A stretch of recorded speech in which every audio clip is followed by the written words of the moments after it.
Let Black filmmakers cook. Give diverse voices a platform to share their art. Period. Stripper news!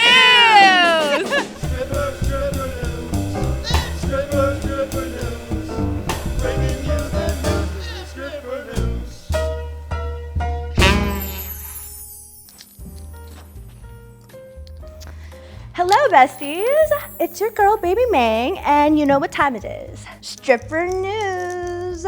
So, in recent entertainment news, Hollywood had a major moment last night at the Oscars. Were you tuned in? Because I was. Where director Ryan Coogler's film Sinners absolutely dominated the awards and made Oscar history, receiving a record-breaking 16 Academy Award nominations, surpassing the 14 nomination record held by Titanic, All About Eve, and La La Land. Love Titanic, never watched All About Eve. Unfortunately, I did try to watch La La Land a couple times and fell asleep every single time, but we will get to that one of these days. Anyhow, as I was saying, it won Best Original Screenplay, Autumn Durald Arkapaw winning Best Cinematography, which, by the way, made her the first woman and woman of color to win in this category. Took us long enough. Best Original Score, and ended off with, of course, Daddy Michael B. Jordan winning Best Actor, his first ever Oscar nomination and win. We love that for him, so well deserved. So Michael B. Jordan is the 6th Black actor to win in this category, following his predecessors, Will Smith, Jamie Foxx, Forrest Whitaker, Denzel Washington, and of course, Sidney Poitier, the first to ever win Best Actor. So Sinners blends horror, Black history, and Black storytelling in a way that's been redefining what mainstream cinema looks like right now, which is a huge win for the horror genre itself, catapulting this genre alongside weapons wins. So this actually wasn't what people predicted at first. However, the front runner seemed to be Timothee Chalamet, who, as we all know, had a pretty intense Oscar campaign for Marty Supreme, who at the very end of the campaign started to lose his outcome because of, some pretty controversial comments made about ballet and opera. Very disappointing. We hate that for him. Very lame, very corny. And side note, as we're on the topic of ballet and opera, support your local midnight ballerinas at the club. However, Jordan's win at the Actor Awards changed the game overnight. If the industry keeps highlighting Black filmmakers like this and invests in more diverse stories, Hollywood might just start being interesting again. So in other words, let Black filmmakers cook. Give diverse voices a platform to share their art. Period. Anyhow, that's all for me. Let's go and check out what the girls on the floor have to say. Hi, I'm Paige Turner, and I'm on the ground at Club Paradise in Toronto's West End, and we are here to talk a little bit about shoes. Follow me inside. Hi, I'm here with Craig from Paradise, the most popular club in the West End, and we're here to talk a little bit about shoes. Hi, Craig, how are you doing? Good morning. Good morning. So apparently, Trump told J.D. Vance that you can tell a lot about a man by his shoes. Okay. So obviously, the vice president told Trump size he thought he'd want to hear. But what do you think? Does size matter? So sorry. Oh my gosh. It's funny. Don't be sorry. Like for shoes? For anything. No, I guess. For me, I mean, Depending on the person, depending on the personality as well, I think. Oh my God, I'm sorry. I wasn't sure the question that was going to be asked. There's no wrong answer, Monet. I don't think it does, but I think that someone like Trump, it might be a bigger deal in his own mind than it is to ours, As far as I know, no, but did anybody ask the size of Trump's shoes? I think that did happen, but we're not going to repeat it here. I think you can tell a lot about a man by his shoes, but I don't think that size is the most important thing you can tell from a man's shoes. What do you think is the most important thing you can tell from a man's shoes? Taste. If you leave the house wearing janky shoes, it says a lot about you as a person, I think. kind of like the pavement princesses in Toronto. The what? The what? Pavement princesses. What's a pavement princess? Men who drive trucks in Toronto that have no use of a truck, but they do it for their egos, I guess. It's kind of giving the same vibe. Stripper news! Monet, how much do you think that a candidate's personal style has to do with how people vote? I don't think so, unless you're female, I would imagine. Other than that, I don't know. I don't think it has so much to do particularly with the visual aesthetic style. I think it more has to do with their personality style and the way that they approach community. That's more specifically, I think, what's the important factors. And I don't think that that's actually taken into consideration enough with these politicians. So, do you think that this conversation about shoes really happened in the Oval Office, or was this some kind of distraction? They're all born in the Oval Office. What can I say? Born into men, I'm sure. But do you think this is built to distract us from something? There's a lot of distraction tactics happening, man. So I believe distraction. That's my answer. Distraction tactic, of course. Everything is just like smoke and mirrors distracting from the awful things he's doing around the world. I can't imagine what they'd want to distract us from. I can't imagine anything that going on in Donald Trump's personal life that he'd want to distract anyone from. I mean, he seems like a very above the board guy. So, no, I think it's a valid and legitimate conversation to be having right now with everything else going on in the world, for sure. Distraction. Distraction. Point blank period, distractions. Full of shit. It was definitely a distraction tactic. I think behind the shoes, it's the shoes are a cover, most definitely. And not the cute pleaser covers that we see on the heels online that we can buy. Absolutely. Oval Office always distracts everybody from everything, so why not talk about shoes? Why not talk about shoes or cigars for that matter? Stripper News! What kind of pleasers do you think that Doug Ford would look the best in? Ooh. Oh, geez. 2-inch heels. I feel like you picked the wrong people. Hey, that is no. 2-inch heels? Yes. What do you think? Some clear ones? Okay, I feel like the ones that are like the clear ones. Yeah, like these? super. Literally exact. Oh, but the bottom is clear too. Like the whole thing's clear. Rhinestone. Oh, I think he'd look like a princess in those for sure. Absolutely. See, Doug Ford gives the vibe that he would want something classier and like more straight edge, like a classic black heel, like this. Oh, okay. But I think that Doug Ford's the kind of person to, I don't know, at the end of the night, in the back of his closet, he has like the hair that has like the really long dangly beads, and he likes to walk around and strut in his house because he's just not really comfortable showing that side of himself to us yet, I don't think. But yeah, I think that's my answer for his pleasers. Yeah. Well, you definitely painted a picture for us here at Stripper News. Craig, thank you so much. You're welcome. Thank you Of so course. much. Thank you, Stripper News. Thank you so much for talking to us outside of Club Paradise for Stripper News. Well, I guess being a female, what we wear does matter, and you're never fully dressed without a smile. I'm Paige Turner from Stripper News. Stripper News! So I know what you're thinking. Ming, what are your opinions on Timothee Chalamet? Well, unfortunately, not to be a Timothee apologist, but I do love that white man down, unfortunately. To the point where I even named my little fur baby son after his character in Call Me By Your Name, one of my favorite movies, directed by Luca Guadagnino. If you haven't seen it, please do. It's great. Hi, Elio, if you're watching. But yeah, unfortunately, he is one of my favorite white men. Probably up there in the top 3. And it's unfortunate he fumbled with all those unnecessary comments he made about opera and ballet, which is kind of lame of him. Like, we are a little bit disappointed. Anyhow, because how could you not like ballet? And if not ballet, Midnight Ballerinas, because I know you love us down.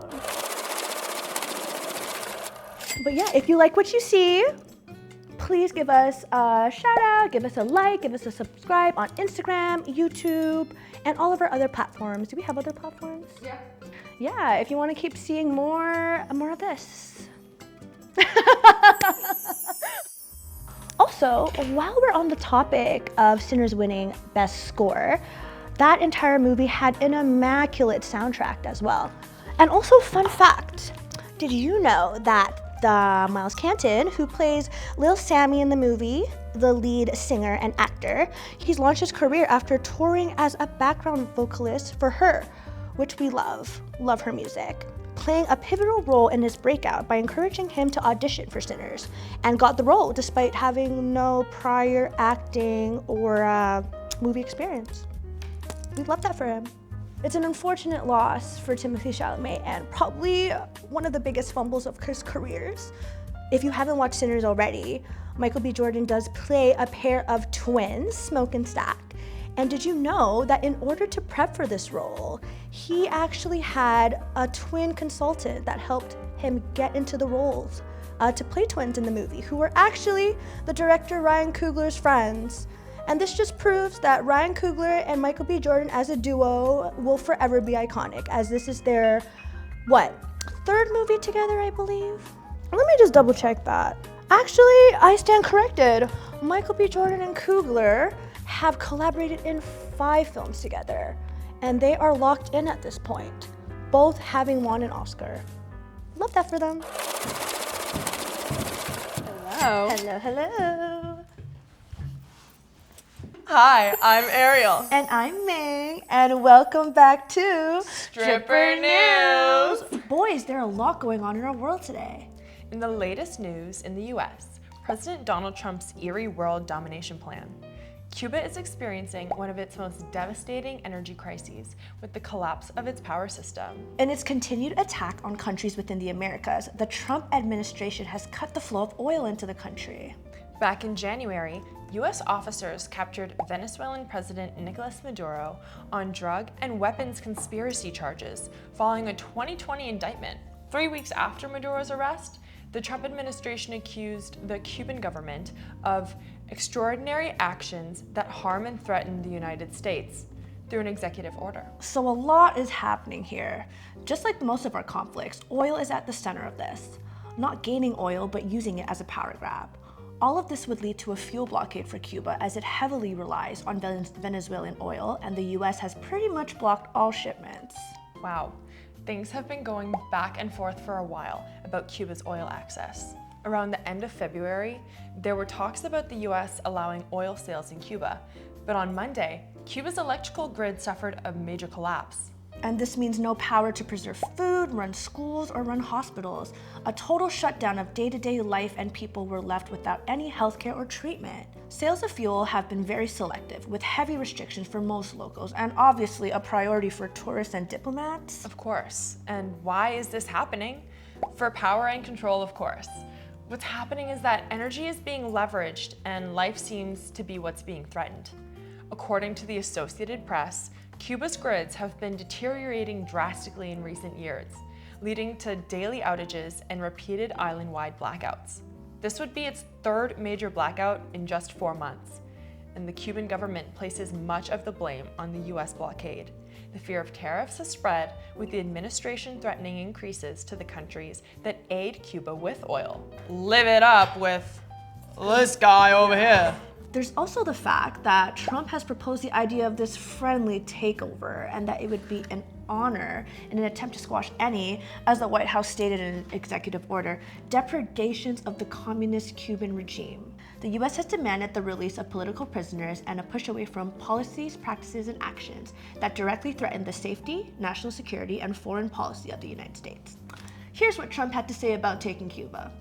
I do believe I'll be having the honor of taking Cuba. Whether I free it, take it, I think I could do anything I want with it. You want to know the truth? They're a very weakened nation. I think I can do anything I want. POV, we just watched that. All right. I think I can do anything I want. The US continues to attack and threaten countries like Venezuela and Mexico, when on the other hand, backing conservative candidate Nasri Asfora in Honduras, who won, by the way. And remember Argentina's president Javier Milei? Well, the Trump administration agreed to a $20 billion bailout for the country's economy in October last year. Milei and Trump are close allies and ideologically connected. If you don't remember, for those who don't know as well, this is Milei. Right. And this is also Milei. Right. And this one, how could we forget? I'll never forget. I'm pretty sure he was also the guy who had an interspecies medium to talk to dead dogs. I mean, let's even look at what happened in Ecuador. Earlier this month in Quito, Ecuador declared that the Cuban ambassador and diplomatic staff had 48 hours to leave the country, labeled person non grata, without a clear explanation why. Oh, and how could we forget? Ecuador's President Daniel Noboa posting a picture of a man burning documents on the embassy roof, which was first captured by the Associated Press. His caption read, "A paper barbecue."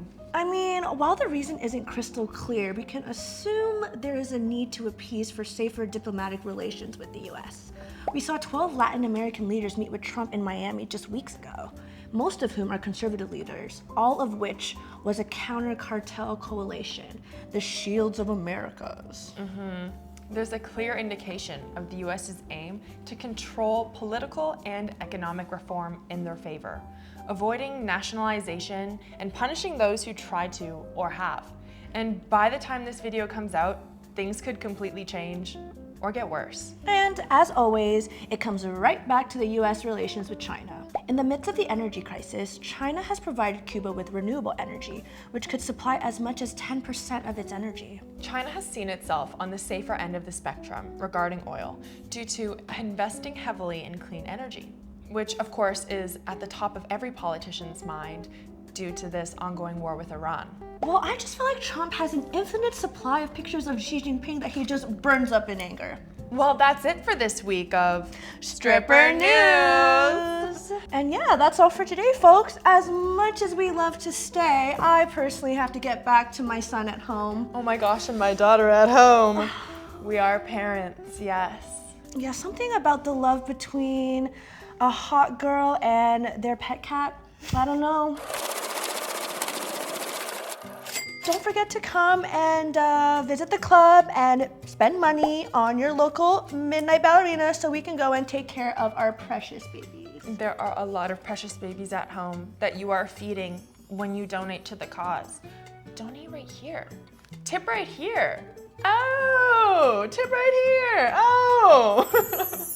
Dollar equals one pom-pom I get to throw to her down the hallway. You're supporting her.